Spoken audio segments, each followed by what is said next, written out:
So a quick one on gear.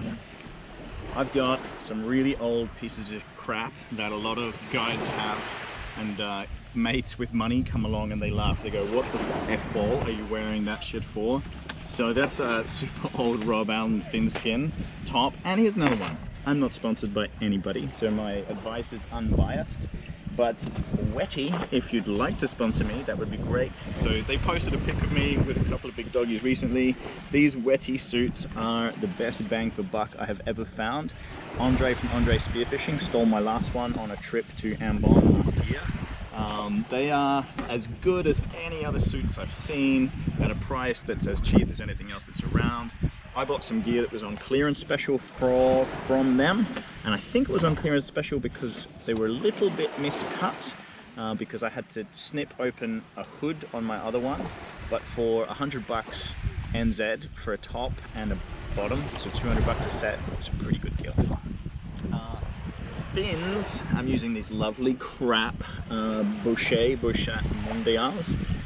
Guys, I've broken 5 pairs of carbon fins in 2 years, and so fair enough, some of them were abuse, some of them were old wear and tear, but for spearfishing gear, unless you are very good at looking after your gear or you don't go anywhere much, carbons are definitely overkill. You know, they're really only going to make a difference for performance freedivers, and you're not going to see a lot of performance freedivers doing spearfishing because spearfishing's too cool for them.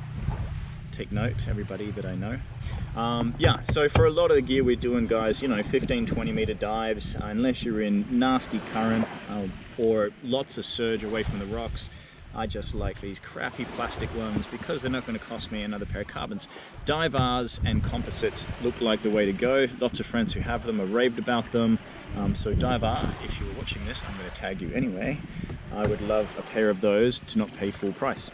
That's really the kicker. Hey, like, you don't need fancy gear. We have people come home, like we have instructors come from the States for spearfishing trips, and you know, they want to go for doggies and they do 50 meter dives, and then they get to the spots where doggies are at, where the current's doing 3 knots, and they can't do 15 meter dives. So the gear is nowhere near as important as what's in here, and that's really just skills, experience, time in the water. And I have 4 dead friends from spearfishing, so that's a constant theme on our spearfishing courses, not so much on the trips.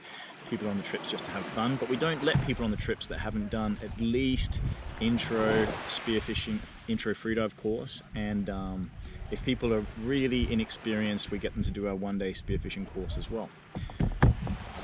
Link will be in my bio. This is the first time I'm doing this, so if I sound like a twat, that's why. That's it, guys. I haven't got any special gloves or socks.